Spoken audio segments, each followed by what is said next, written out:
He whined, howled through the broken buildings of Old Seoul, pulled his mask over his face as he walked through the ruins. The air was poison here, had been for 70 years, ever since the bombs fell and ended the old world. He was 16 years old and had never seen a blue sky. The clouds were always gray or brown, sometimes yellow when the dust storms came. His mother told him stories about the time before, when people lived above ground and grew food in sunlight. Thought those stories sounded like fairy tales. Today he was looking for metal, anything his people could use. The underground shelter where he lived needed parts for the water machines. Without clean water, people died. It was that simple. Climbed over a pile of concrete and stopped. Something was different ahead. The ground looked burned, but the burn was fresh. He moved closer, careful of every step. In the wasteland, danger waited everywhere. Then he saw it, a massive shape half buried in the earth. Metal, but not like any metal he had seen before. It was smooth and dark, and lights blinked along its surface. His heart raced.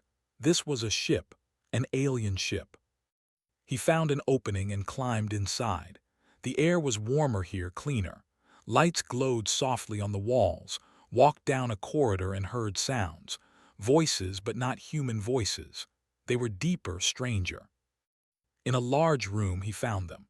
3 alien beings, tall and covered in dark scales. They wore armor that was torn and damaged. One of them looked at with eyes that seemed too large for its face. "A native," the alien said. Its voice came from a device on its chest, translating into Korean. "A human child." "Please," said his voice shaking. "I don't want trouble, I'll leave." "Wait," the largest alien stood up slowly. "I am Commander, our ship crashed here 3 days ago. We are dying." Looked around the room. He could see now that these beings were hurt. Their armor was broken and dark blood stained the floor. One of them wasn't moving at all. "I can bring help," said. "My people have doctors." Made a sound like a sad laugh. "Your people are dying too. We saw your world from space. The air, the water, all poisoned. How many humans are left?" "Maybe 400 million, said quietly. "We live underground mostly, in shelters." 400 million from billions, said. "We are the same. My people numbered 12 billion once. Now, perhaps 1 billion remain. We fled a war and crashed here on your dying world." Didn't know what to say. He had never thought about aliens being like humans, having families, fighting wars, dying. "I will bring someone," finally said. "Our leader, Captain, she's smart. Maybe she can help." Nodded slowly. "Go then, young one, we will wait. We have nowhere else to go." Ran back to his shelter faster than he had ever run before. He found Captain in the command room with Doctor, who was looking at maps of water sources. "Aliens," gasped, trying to catch his breath. "Real aliens in a ship, they're hurt." Stared at him. She was 40 years old and had seen many impossible things, but this was new. "Show me," she said. Led a group of 20 people back to the ship. They brought medical supplies and weapons just in case. When they entered, the ship was waiting. "I am leader of Soul Refuge Alpha," said, trying to sound brave. "You are on Earth. Can we help you?" Looked at the humans for a long moment. "We are dying. Our ship cannot be repaired with what remains. But before we die, I wish to show you something." He led them to another room. Inside were machines that hummed with power. Touched a panel and images appeared in the air. Plants growing in poisoned soil. Machines cleaning dirty air. Medicine that healed radiation sickness. "This is our technology," said. "Terraform seeds that can fix your world.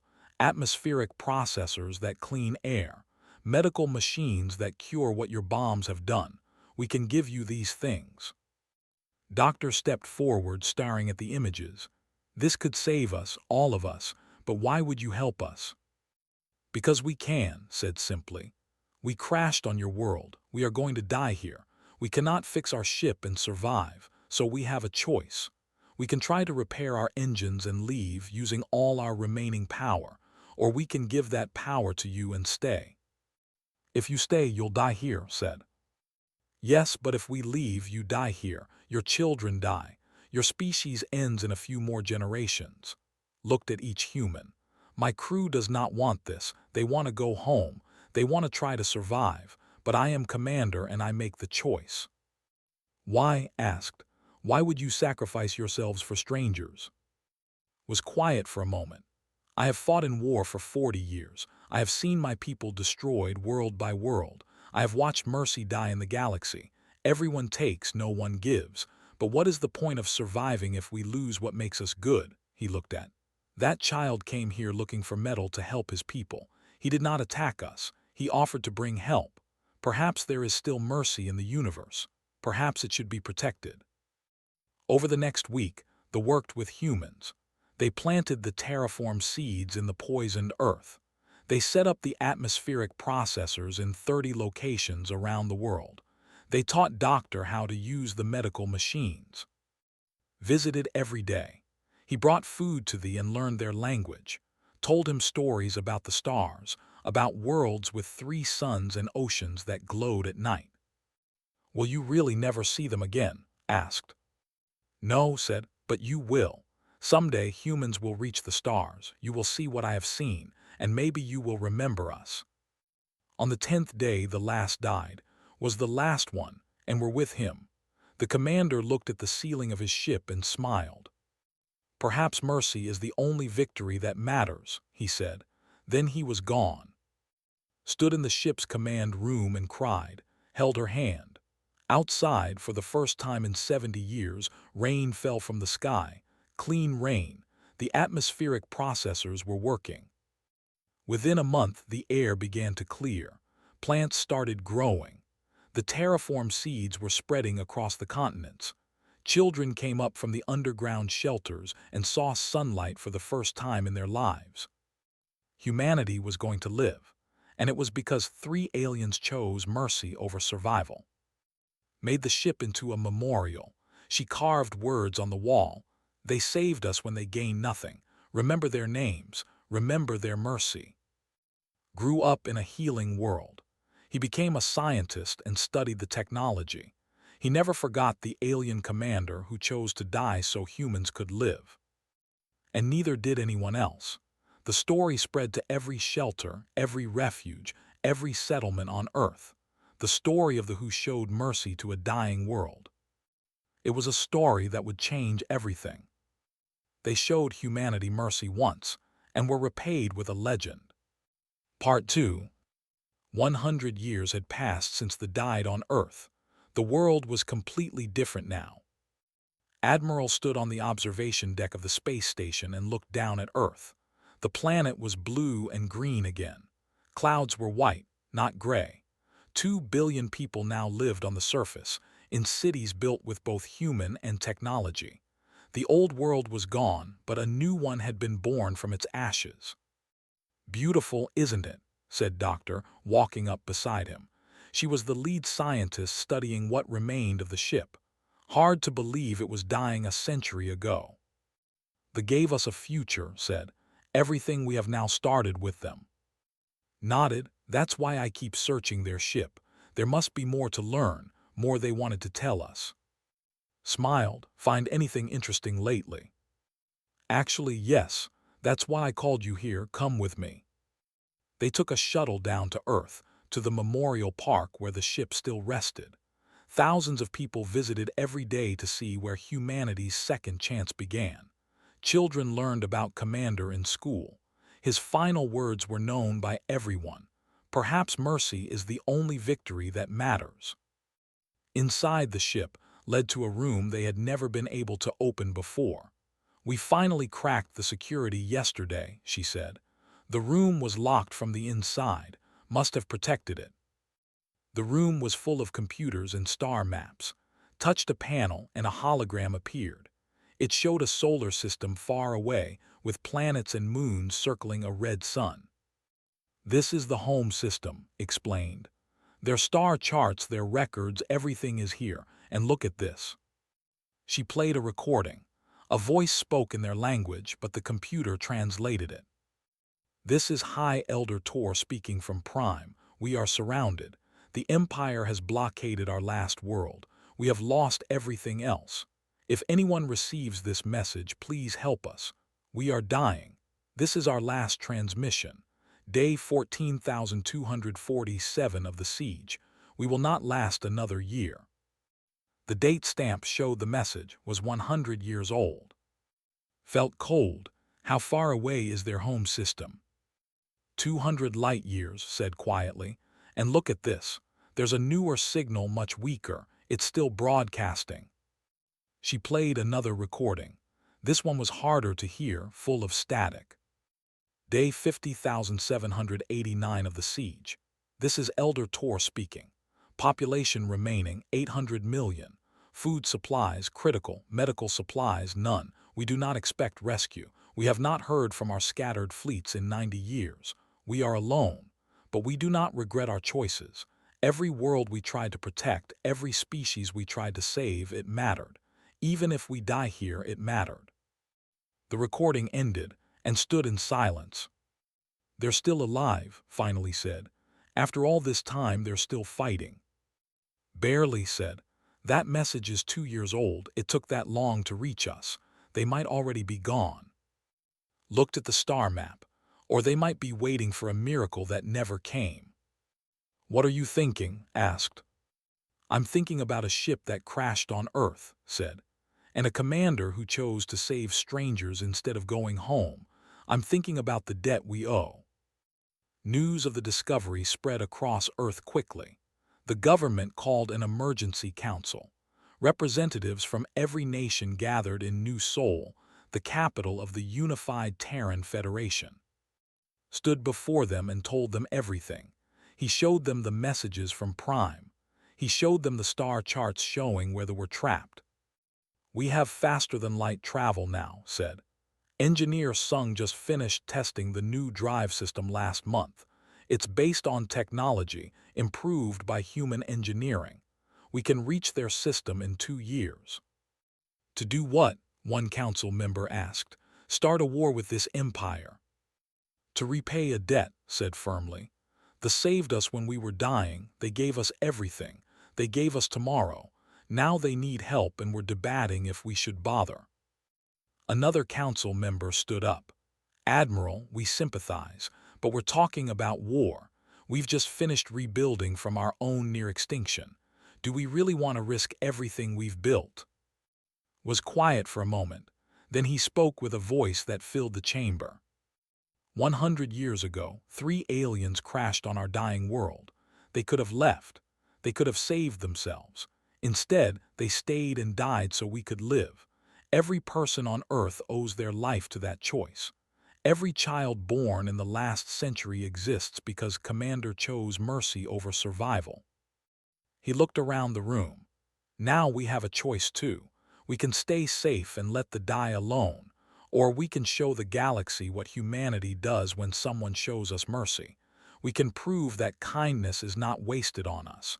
We can become the people they believed we could be.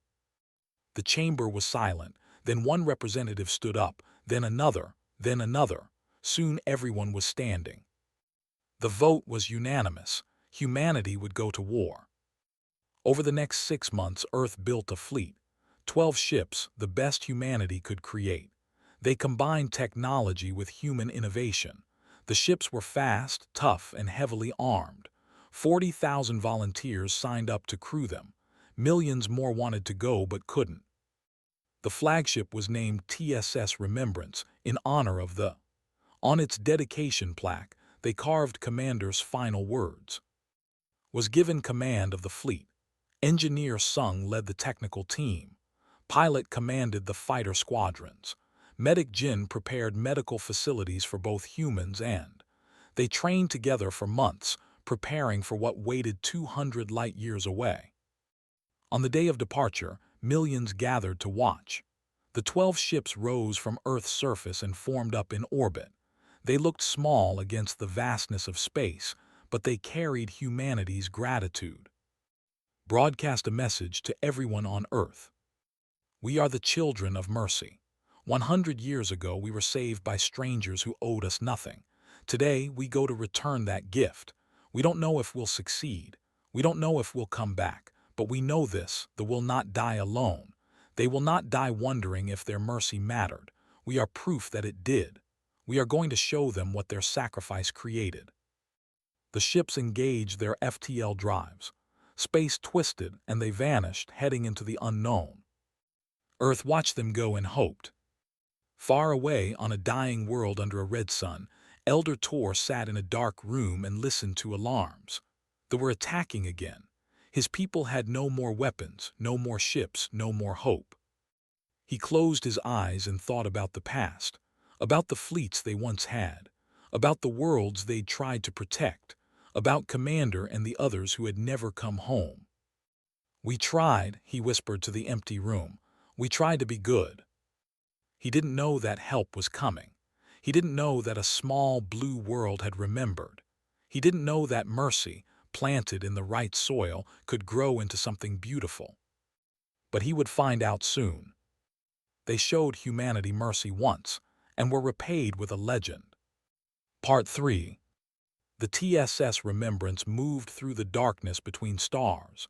Captain sat in the command chair and watched the readings on his screens. They had been traveling for 8 months now, 16 months still to go. "Status report," said. Lieutenant looked up from her station. "All ships accounted for, no technical problems, crew morale is good, everyone knows why we're here." Nodded, everyone did know. Every person on these 12 ships had volunteered. They knew they might not come back, but the story of them was part of human culture now. Failing to help would be unthinkable. "Sir," said the communications officer, "we're approaching the edge of the disputed zone. We might encounter other ships soon." "Finally," said, 8 months and we haven't seen anyone." "That's about to change," replied. "Stay alert." 2 days later, alarms sounded. 3 ships appeared on sensors, moving to intercept them. They were huge, covered in weapons and armor. "Unknown vessels, identify yourselves," a voice crackled over the radio. The translation system worked to convert the alien language. "This is Trade Station Outpost 7. You are entering restricted space." Opened a channel. "This is Captain Lee of the Terran Federation. We come in peace. We are traveling to the home system." There was a long silence. Then the voice came back, sounding shocked. "Did you say Terran, as in from Earth, and did you say you're going to Prime?" "Yes to both," confirmed. "Stand by, do not move. The station master wants to speak with you." An hour later, and Medic Jin stood in a docking bay of the alien station. It was massive, with ships from dozens of different species coming and going. The aliens stared at the humans as they walked past. They were led to an office where a large alien with 6 arms sat behind a desk. Its skin was blue and scaly, and its eyes were bright yellow. "I am Station Master Kelvin," it said through a translator. "I had to see you with my own eyes, humans. I thought your species was extinct." "We almost were," said. "They saved us." Kelvin's eyes widened. "When?" 100 years ago. Their ship crashed on our world. They gave us technology to heal our planet. They died to save us." "By the stars," Kelvin whispered. "Commander, we heard his ship went down in the dead sectors, but we never knew what happened. You're saying he saved your species?" "Yes, and now we're going to save his." Kelvin stood up quickly. "Are you insane? You're going to Prime. The Empire has had that system locked down for a century. They have hundreds of ships there. It's a death trap." "We know," Jin said calmly. "We're going anyway." "Why?" Kelvin asked. "You're a young species. You have no stake in galactic politics. They are finished. Everyone knows it. Why throw your lives away?" Stepped forward. "Because they didn't throw theirs away. They used their lives to save ours. We're just returning the favor." Kelvin sat back down slowly. He looked at the 3 humans for a long time. Then he did something strange. He bowed his head. "I met Commander once," he said quietly. "Long ago, before the war turned bad. He was a good being, honorable. The galaxy needs more like him, but we keep losing them. The Empire crushes anyone who stands up to them. Most species just hide now or submit. Not us, said. No, Kelvin agreed.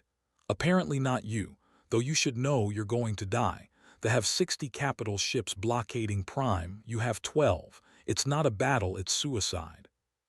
Maybe, said, but we're still going. Can you help us with anything? Information, supplies, anything. Kelvin thought for a moment. Then he pulled up a hologram showing the system. I can give you this. Updated intelligence on the blockade. Ship positions, patrol routes, weaknesses we've observed. It won't be enough, but it's something. Why help us? Jin asked. Because someone should, Kelvin said.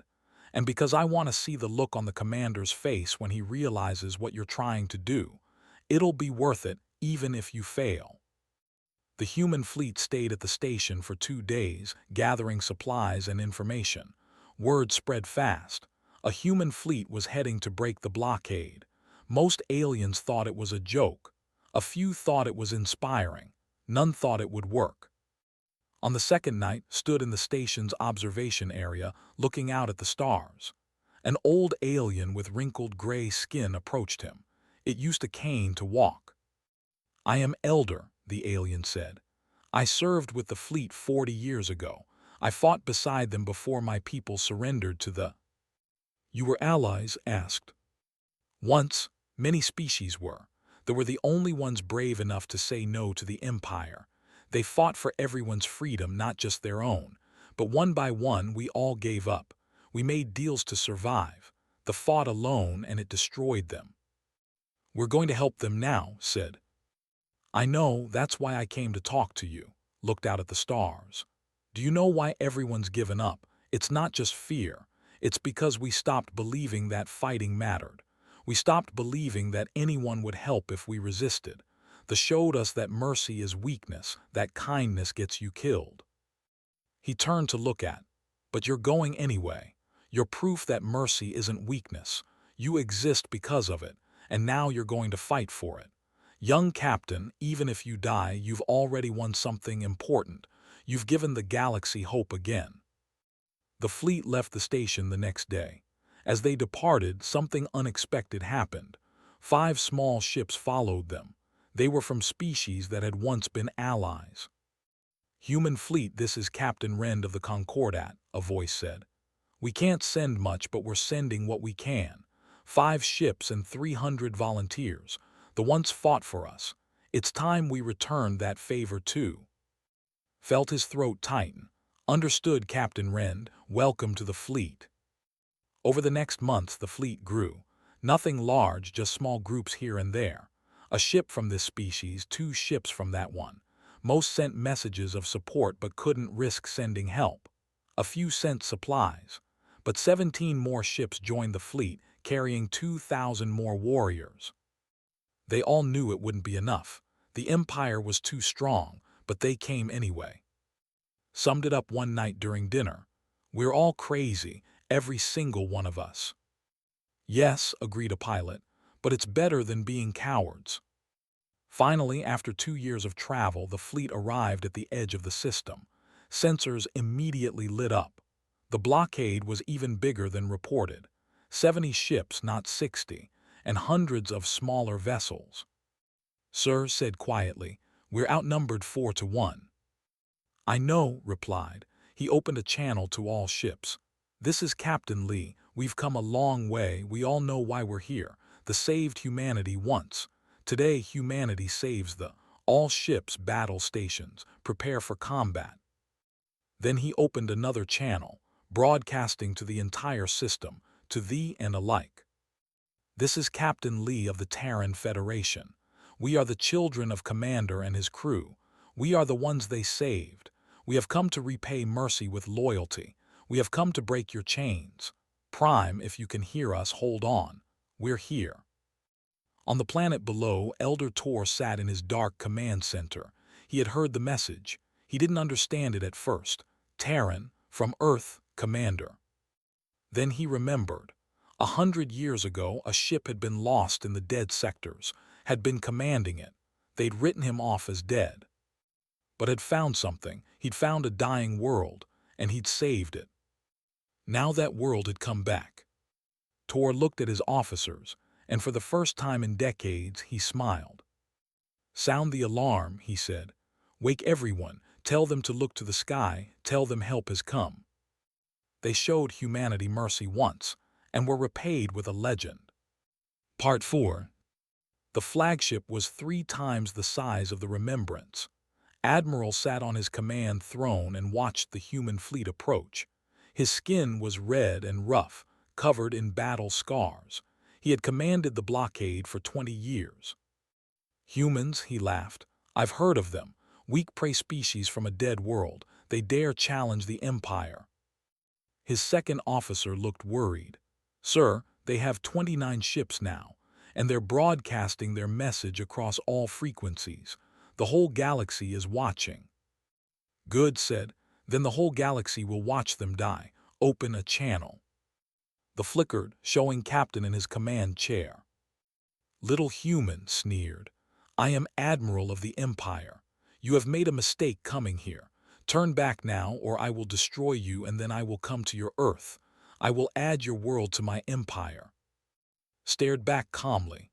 "We're not leaving, and you're not going anywhere near Earth." Laughed. "You have 30 ships. I have 70 capital ships and 400 support vessels. You're outnumbered and out of your depth. What makes you think you can win?" "Because we have something you don't," said. "What's that?" "A reason to fight. Close the channel." Stopped laughing. "Destroy them. Kill every single one." The fleet moved forward like a wall of metal and fire. Their ships were massive and covered in weapons. They had crushed 100 worlds. They had never been defeated.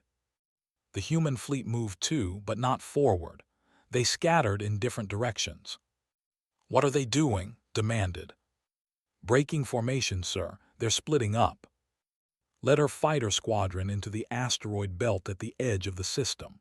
Behind her flew 200 fighters from Earth and the allied species. The asteroids were huge chunks of rock, some as big as cities. "Listen up," said over the radio. "We can't win a straight fight, so we're not going to fight straight. Use the asteroids as cover. Hit and run. Make them chase us. Waste their time and ammo." The fighters came after them, thousands of them. They flew in tight formations, firing everything they had. But the human pilots flew differently. They weaved between asteroids, turned sharply, used every trick they had learned. It was like fighting in Earth's atmosphere, where human pilots had trained for years. They had always fought in open space. They were faster and had better weapons, but the humans were more creative. One pilot chased through a field of spinning rocks. She led him deeper and deeper, then suddenly flipped her ship backward and flew under an asteroid. The pilot couldn't turn fast enough and crashed into the rock. "That's 3 for me," said. "Who's keeping score?" Meanwhile, Engineer Sung was working on something else. His ship, the Innovation, wasn't a warship. It was a mining vessel that had been modified for combat. It carried cargo holds full of old mining drones. "Release all drones," Sung ordered. Thousands of small drones poured out of the ship. They were simple machines designed to break apart asteroids, but Sung had them. They attached themselves to passing rocks and pushed them toward the fleet. "Sir," an officer shouted, "we have incoming asteroids, hundreds of them." The ships had to break formation to avoid being hit. Their perfect battle line fell apart. Ships scattered, trying to dodge the rocks and shoot down the drones at the same time. Slammed his fist on his throne. "This is chaos. What kind of warfare is this?" "The kind that works," Captain said. The Remembrance was diving toward the planet, along with 5 other human ships. They were heading straight for the planetary defense stations that kept the trapped on their world. Ships moved to intercept. Energy weapons lit up space. The Guardian, one of the human ships, took a direct hit. Its shields failed and half the ship exploded. "Guardian is down," someone shouted. "Keep moving," ordered. "We have to reach those stations." The remaining ships pushed forward. They fired missiles at the defense stations, destroying them one by one.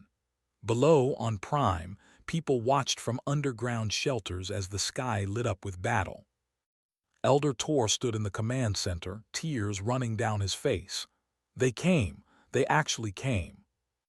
Sir, an officer said, the defense grid is failing. We can launch ships again. Then do it. Get everyone who can fly into the air. Help them. Old ships rose from hidden hangars. They were damaged and barely functional, but they flew. They joined the battle, attacking the from behind. But they were still too strong. Admiral had reorganized his fleet. They were pushing back hard now. 2 more Allied ships exploded. The humans were running out of ships and time. We need to take out their flagship, said over the radio. That's where is. If we kill their leader, they might retreat. The flagship is too well defended, replied. We'd never get close. I can get close, said. She looked at her instruments. Her fighter was damaged, leaking fuel. She wouldn't make it back anyway. I'll create an opening. The rest of my squadron will follow me in. When you see the gap, take it. No, started. Tell Earth we did good, Captain. Switched channels to her squadron. All fighters on me. We're going straight for the flagship. Maximum speed, don't stop for anything. 50 fighters followed her. They came at the flagship from above, diving like birds of prey. Point defense guns fired thousands of rounds. Fighters exploded left and right, but some got through. Fighter was hit 3 times, but she kept flying. She was 50 meters from the flagship's bridge when her engines died. She did the only thing left. She rammed her fighter into the flagship's shield generator. The explosion was massive. The shields flickered and died. For 10 seconds, the flagship was vulnerable. Now screamed. The Remembrance fired everything it had. Missiles, rail guns, energy weapons all at once. They hit the flagship's command bridge. Admiral had time to see the missiles coming. Then everything was fire and darkness. The fleet fell apart. With their admiral dead and their flagship crippled, they didn't know what to do. Some retreated. Some tried to keep fighting. The inhuman ships hit them from all sides.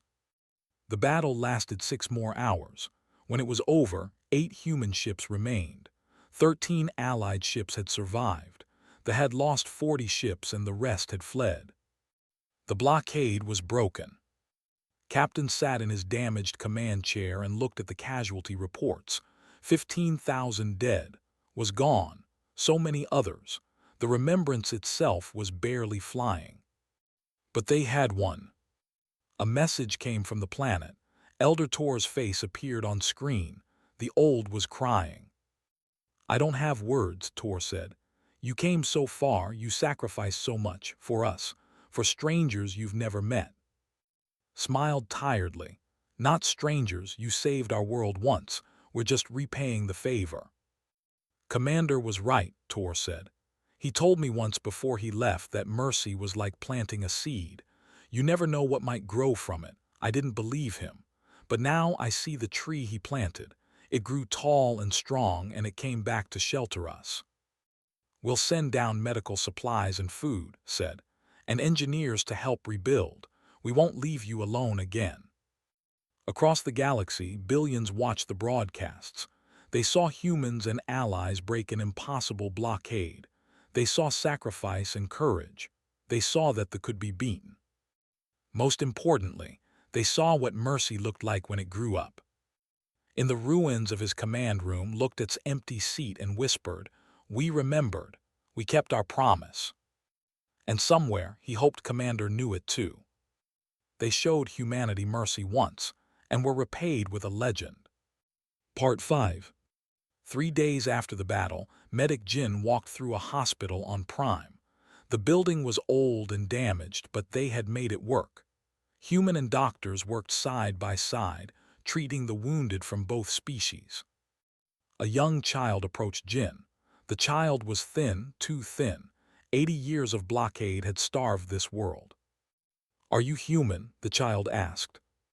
"Yes," Jin said, kneeling down. "My name is Jin."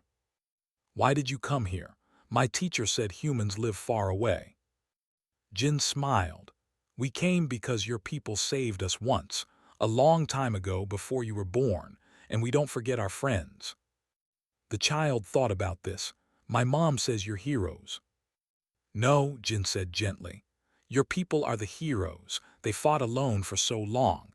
We just helped them remember they weren't alone anymore." Across the planet, human engineers worked with workers to repair cities. Earth had sent supplies, food, medicine, everything they could spare. More ships arrived every week, bringing help from Earth and from the allied species who had joined the battle. Elder Tor stood in his office and looked at reports. For the first time in 80 years, they showed good news. Food production was rising. The medical crisis was easing. Children were getting stronger. They would survive. A message came from Earth. It was from the Terran Council. "Elder Tor," said the council leader, "we're sending more help. Engineers, farmers, teachers, soldiers, whatever you need. And we want to propose something, an alliance. The Terran Alliance. 2 species, 1 purpose." Tor felt something he hadn't felt in decades. Hope. "Yes," he said. "Yes, we accept." The news spread across the galaxy fast. They had been defeated at Prime. The blockade was broken. Humans had traveled 200 light years to save a dying species, and they had won. More importantly, humans had proven something. The Empire could be beaten. You didn't have to surrender, you didn't have to give up. Resistance was possible. On Station Outpost 7, Station Master Kelvin watched the news broadcasts and smiled. Beside him stood Elder, the old warrior who had given up fighting decades ago. "I can't believe they did it," Kelvin said. "I can," replied. "Did you see how they fought? They didn't fight like the all-power and pride. They fought smart. They fought desperate. They fought like people who had something to prove." "It's giving others ideas," Kelvin noted. "I've heard rumors. 3 systems in the Outer Rim are talking about rebellion. They think if humans can beat them, maybe they can too." Nodded slowly. They ruled through fear. They made everyone believe resistance was suicide. But now the galaxy has seen what happens when someone fights back with courage instead of fear. This greatest weapon was our despair. These humans took that away. Within a year, things began to change. Small at first, then bigger. A colony refused to pay tribute to the. A trade union stopped shipping supplies to worlds. 3 species formally declared independence. They tried to crush these rebellions, but they found something new. The rebels had help. Human advisors taught them tactics. Engineers helped them build defenses. The Terran Alliance shared technology and sent supplies. The Empire, which had ruled through fear for 200 years, started to crack. More species joined what became known as the Alliance of Free Worlds. Not all were warriors. Some were traders, some were farmers, some were scientists. But they all agreed on one thing: mercy and cooperation were better than conquest and fear. The human ambassador to the Alliance was a woman named Sun. She stood before representatives from 300 species and gave a speech that became famous. "My people almost died once," Sun said. "We destroyed ourselves with war and hate. We should have ended, forgotten by the universe. But strangers showed us mercy. They had no reason to save us, but they did anyway. That mercy gave us a second chance." She looked around the assembly. "Now we want to give others that same chance. We want to build a galaxy where mercy isn't seen as weakness, where helping others is celebrated, not mocked, where you don't have to be the strongest to survive, you just have to be kind." The chamber was silent. Then one representative started clapping, then another. Soon everyone was standing and applauding. On Earth, 50 years after the battle, an old woman stood at the memorial park. Her name was Bo, and she had been a young pilot during the Battle of Prime. Now she was Admiral Bo, retired and gray-haired. Beside her stood Shen, a young officer. Shen was the granddaughter of Elder Tor, who had died peacefully 10 years earlier. "My grandfather used to tell me stories about that day," Shen said.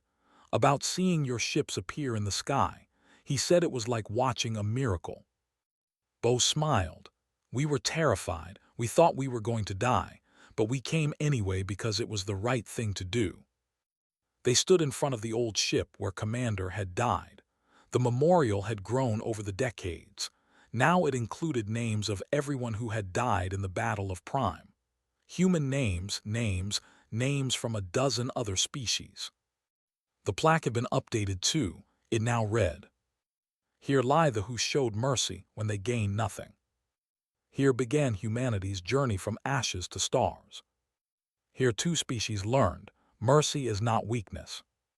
It is the seed from which legends grow." Above them, the sky was filled with ships. It was Remembrance Day, a holiday celebrated across 300 worlds. Ships from hundreds of species flew in formation, honoring the day the galaxy learned that kindness could change everything. Bo looked up and remembered who had died to break the blockade. She remembered Captain, who had lived another 20 years before passing. She remembered all the friends she had lost. "Do you think it was worth it?" Shen asked quietly. "All those lives lost?" Bo thought for a moment. "Commander gave his life to save my world. That single act of mercy saved billions of humans. Those billions went on to save billions of. Those helped spark rebellions that freed trillions more. One act of kindness, rippling across the galaxy for generations." She looked at Shen. "Your grandfather asked me the same question once. I'll give you the same answer I gave him. Every life lost was precious. But they weren't wasted. They created something that will outlast all of us. They proved that mercy isn't just beautiful, it's powerful." A message began broadcasting across all frequencies. It was the same message Earth sent every Remembrance Day, translated into 1,000 languages. "We are the Terran Federation and the Unity. We are the children of mercy. We remember those who saved us. We stand with those who need saving. This is who we are. This is who we will always be. To any species facing darkness, you are not alone. To any people choosing kindness over cruelty, we see you. To any world that needs help, we will come. We are proof that mercy matters. We are proof that compassion wins. We are proof that one act of kindness can change the galaxy." This message will repeat every year forever so that no one ever forgets what we learned. The lesson Commander taught us. The lesson we taught others. Mercy is not weakness. Mercy is strength. Mercy is how legends begin. On thousands of worlds, people heard the message and remembered. Children learned the story in schools. The tale of the dying aliens who saved a dying world, and the world that came back a century later to return the favor. The empire fell completely within another 20 years, broken not by armies but by the idea that there was another way to live. The alliance of free worlds grew to encompass half the galaxy. And at the center of it all was a simple truth. One commander named had chosen mercy over survival, and that single choice had transformed the galaxy. Bo stood at the memorial as the sun set, painting the sky orange and purple. Beside her, young and human children played, not knowing any world but one of peace and cooperation. "They would be proud," Bo whispered, thinking of all those who had died to make this possible. "All of them. They would be so proud of what we built." Shen nodded. "My grandfather's last words were about your captain. He said, 'Tell the humans they kept their promise. Tell them we are grateful. Tell them the seed grew into a forest.'" Bo smiled through her tears. "We remembered, we'll always remember." And somewhere in the space between stars, perhaps the dead heard her. Perhaps Commander knew that his choice, made in a damaged ship on a dying world, had grown into something beautiful. Perhaps he knew that mercy, once planted, never truly dies. It just grows and grows, until it covers the galaxy in light. The end.